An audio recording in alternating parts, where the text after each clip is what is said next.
بسم اللہ الرحمن الرحیم۔ السلام علیکم دوستو، روایات کے مطابق جب آپ صلی اللہ علیہ وآلہ وسلم کی عمر 35 سال ہوئی تو مکہ میں زبردست سیلاب آیا۔ قریش نے سیلاب سے محفوظ رہنے کے لیے ایک بند بنا رکھا تھا، مگر یہ سیلاب اس قدر زبردست تھا کہ بند توڑ کر کعبے میں داخل ہو گیا۔ پانی کے زبردست ریلے اور پانی کے اندر جمع ہونے کی وجہ سے کعبہ کی دیواروں میں شگاف پڑ گئے۔ اس سے پہلے ایک مرتبہ دیواریں آگ لگ جانے کی وجہ سے کمزور ہو چکی تھیں، اور یہ واقعہ اس طرح ہوا تھا کہ ایک مرتبہ کوئی عورت کعبے کو دھونی دے رہی تھی کہ اس آگ میں سے ایک چنگاری اڑ کر کعبہ کے پردوں تک پہنچ گئی۔ اس سے پردوں کو آگ لگ گئی اور دیواریں تک جل گئیں۔ اس طرح دیواریں بہت کمزور ہو گئی تھیں۔ یہی وجہ تھی کہ سیلاب نے ان کمزور دیواروں میں شگاف کر دیے۔ پیارے دوستو، یاد رہے کہ سیدنا ابراہیم علیہ السلام نے کعبے کی جو دیواریں اٹھائی تھیں وہ 9 گز اونچی تھیں، ان پر چھت نہیں تھی۔ روایات کے مطابق لوگ کعبے کے اندر نذرانے وغیرہ لاتے تھے۔ یہ نذرانے کپڑے اور خوشبوئیں وغیرہ ہوتی تھیں۔ کعبے کے اندر جو کنواں تھا، یہ سب نذرانے اس کنویں میں ڈال دیے جاتے تھے۔ کنواں اندرونی حصے میں دائیں طرف تھا۔ اس کو کعبے کا خزانہ کہا جاتا تھا۔ کعبے کے خزانے کو ایک مرتبہ ایک چور نے چرانے کی کوشش کی۔ چور کنویں میں ہی مر گیا۔ اس کے بعد اللہ تعالیٰ نے اس کی حفاظت کے لیے ایک سانپ کو مقرر کر دیا۔ یہ سانپ کنویں کی منڈیر پر بیٹھا رہتا تھا، کسی کو خزانے کے نزدیک نہیں آنے دیتا تھا۔ قریش بھی اس سے خوف زدہ رہتے تھے۔ اب جب کہ کعبے کی دیواروں میں شگاف پڑ گئے اور نئے سرے سے اس کی تعمیر کا مسئلہ پیش آیا تو اللہ تعالیٰ نے ایک پرندے کو بھیجا۔ وہ اس سانپ کو اٹھا لے گیا۔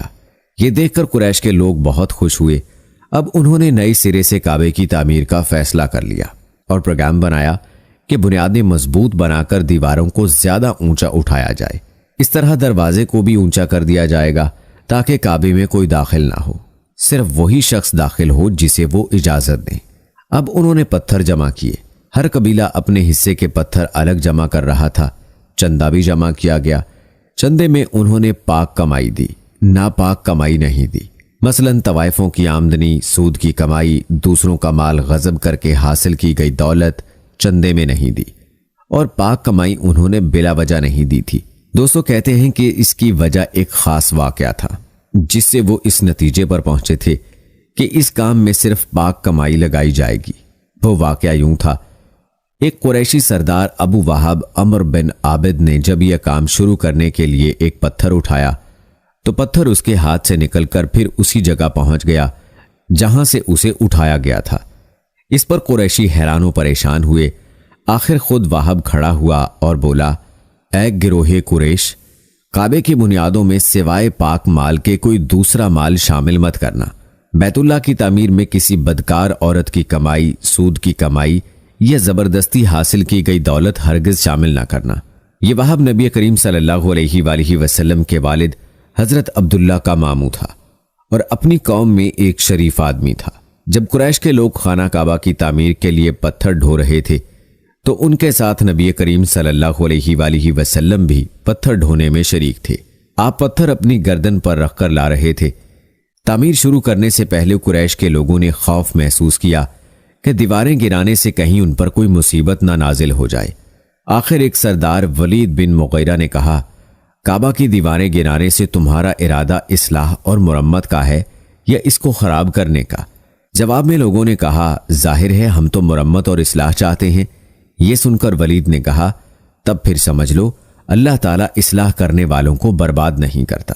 پھر ولید ہی نے گرانے کے کام کی ابتدا کی، لیکن اس نے بھی صرف ایک حصہ ہی گرایا تاکہ معلوم ہو جائے کہ ان پر کوئی تباہی تو نہیں آتی۔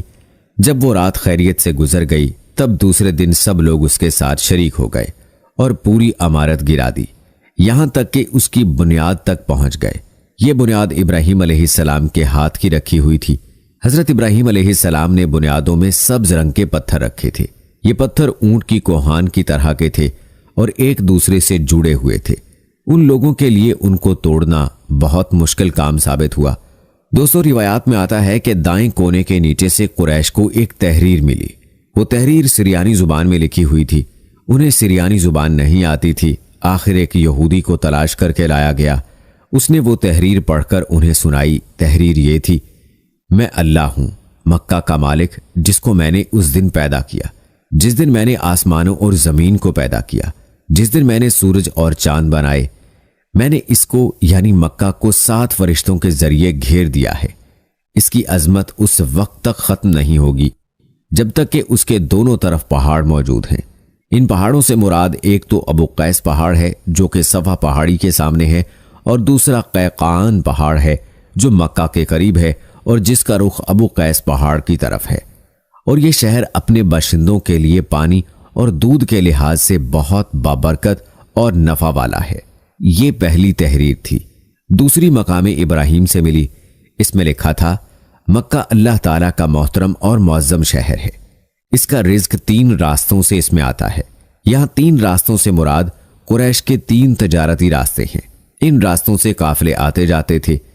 तीसरी तहरीर उससे कुछ फासले से मिली। उसमें लिखा था, जो भलाई बोएगा लोग उस पर रश करेंगे, यानी उस जैसा बनने की कोशिश करेंगे, और जो शख्स रुसवाई बोएगा वो रुसवाई और नदामत पाएगा।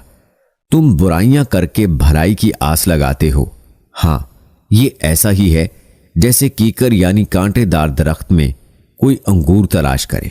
प्यारे दोस्तों, कहते हैं कि ये तहरीर काबे के अंदर पत्थर पर खुदी हुई मिली। काबे की तामीर के सिलसिले में कुरैश को पत्थरों के अलावा लकड़ी की भी जरूरत थी। छत और दीवारों में लकड़ी की जरूरत थी। लकड़ी का मसला इस तरह हल हुआ कि एक जहाज अरब के साहिल से आकर टकरा गया। आज उस मकाम को जद्दा का साहिल कहा जाता है। पहले यह मक्का का साहिल कहलाता था, इसलिए कि मक्का का करीब तरीन साहिल यही था। साहिल से टकराकर जहाज टूट गया। वो जहाज किसी रूमी ताजर का था। उस जहाज में शाह रूम के लिए संगे मरमर, लकड़ी और लोहे का सामान ले जाया जा रहा था। कुरैश को इस जहाज के बारे में पता चला तो ये लोग वहां पहुंचे और उन लोगों से लकड़ी खरीद ली। इस तरह छत की तामीर में इस लकड़ी को इस्तेमाल किया गया। दोस्तों, यूं खाना काबा की तामीर का काम हजर अस्वद तक पहुंच गया। लेकिन यहां पहुंचकर एक नया मसला पैदा हो गया। सवाल यह पैदा हुआ कि हजर अस्वद कौन उठाकर उसकी जगह पर रखेगा। हर कबीला ये फजीलत खुद हासिल करना चाहता था। यह झगड़ा इस हद तक बढ़ा कि मरने मारने तक नौबत आ गई। लोग एक दूसरे को कत्ल करने पर तुल गए।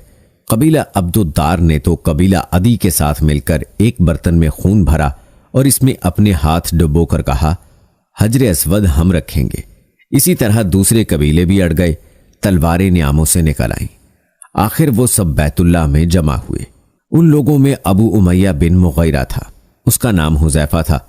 कुरैश के पूरे कबीले में ये सबसे ज्यादा उम्र वाला था। ये उम्मुल मोमिनीन सैयदा उम्मे सलमा रज़ियल्लाहु ताला अन्हा का बाप था। कुरैश के इंतहाई शरीफ लोगों में से था। मुसाफिरों को सफरे सामान और खाना वगैरह देने के सिलसिले में बहुत मशहूर था। जब कभी सफर करता तो अपने साथियों के खाने पीने का सामान खुद करता था। उस वक्त उस शदीद झगड़े को खत्म करने के लिए उसने एक हल पेश किया। उसने सबसे कहा, ऐ कुरैश के लोगों, अपना झगड़ा खत्म करने के लिए तुम यूं करो कि हरम के सफा नामी दरवाजे से जो शख्स सबसे पहले दाखिल हो उससे फैसला करा लो। वो तुम्हारे दरमियान जो फैसला करे वो सब उसको मान ले। ये तजवीज सब ने मान ली। आज उस दरवाजे को बाबुस्सलाम कहा जाता है। ये दरवाजा रुकने यमानी और रुकने अस्वद के दरमियानी हिस्से के सामने है। दोस्तों, ये अल्लाह की कुदरत थी कि उस दरवाजे से सबसे पहले हजूर नबी सल्लल्लाहु अलैहि वसल्लम तशरीफ लाए। कुरैश ने जैसे ही आपको देखा पुकार उठे, ये तो अमीन है, ये तो मोहम्मद हैं, हम उन पर राजी हैं। और इनके ऐसा कहने की वजह यह थी कि कुरैश अपने आपस के झगड़ों के फैसले आप ही से कराया करते थे। आप किसी की बेजा हिमायत नहीं करते थे, न बिला वजह किसी की मुखालफत करते थे। फिर उन लोगों ने अपने झगड़े की तफसील आपको सुनाई। सारी तफसील सुनकर आप सल्लल्लाहु अलैहि वसल्लम ने फरमाया, एक चादर ले आओ। वो लोग चादर ले आए। आप सल्लल्लाहु अलैहि वसल्लम ने उस चादर को बिछाया और अपने दस्ते मुबारक से हजर अस्वद को उठाकर उस चादर पर रख दिया।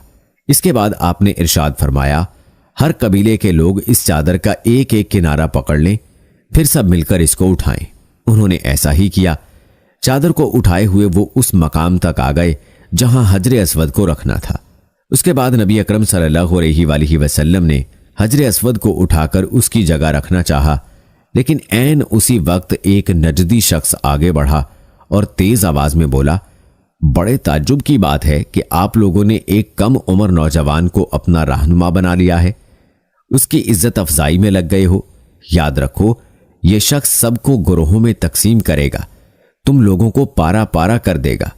करीब था कि लोगों में उसकी बातों से एक बार फिर झगड़ा हो जाए, लेकिन फिर खुद ही उन्होंने महसूस कर लिया कि हजूर सल्लल्लाहु अलैहि वसल्लम ने जो फैसला किया है वो लड़ाने वाला नहीं, लड़ाई खत्म करने वाला है। चुनाचे हजर अस्वद को नबी करीम सल्लल्लाहु अलैहि वसल्लम ने अपने मुबारक हाथों से उसकी जगह पर रख दिया। दोस्तों, मौरखीन ने लिखा है ये नजदी शख्स दरअसल इब्लीस था जो उस मौके पर इंसानी शक्ल में आया था। कहते हैं जब काबे की तामीर मुकम्मल हो गई तो कुरैश ने अपने बुतों को फिर से उसमें सजा दिया। काबे की ये तामीर जो कुरैश ने की चौथी तामीर थी। रिवायात में आता है कि सबसे पहले काबा को फरिश्तों ने बनाया था। बाज़ सहाबा ने फरमाया है कि ज़मीन व आसमान को पैदा करने से पहले अल्लाह ताला का अर्श पानी के ऊपर था। जब अर्श को पानी पर होने की वजह से हरकत हुई तो उस पर यह कलमा लिखा गया, ला इलाहा इल्लल्लाह मुहम्मदुर रसूलुल्लाह।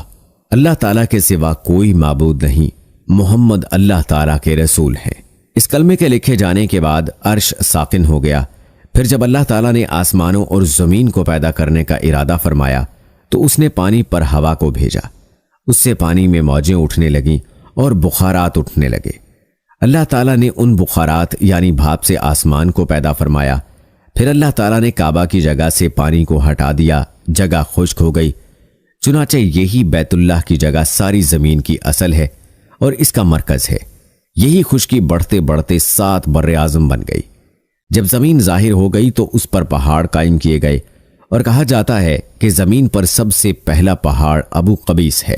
फिर अल्लाह ताला ने फरिश्तों को हुक्म फरमाया, ज़मीन पर मेरे नाम का एक घर बनाओ ताकि आदम की औलाद उस घर के जरिए मेरी पनाह मांगे। इंसान उस घर का तवाफ करें जिस तरह तुमने मेरे अर्श के गिर्द तवाफ किया है, ताकि मैं उनसे राजी हो जाऊं। फरिश्तों ने हुक्म की तामील की। फिर आदम अलैहिस्सलाम ने खाना काबा की तामीर शुरू की। उसके बाद हजरत इब्राहीम अलैहिस्सलाम ने खाना काबा की तामीर की। इस तरह कुरैश के हाथों ये तामीर चौथी बार हुई थी।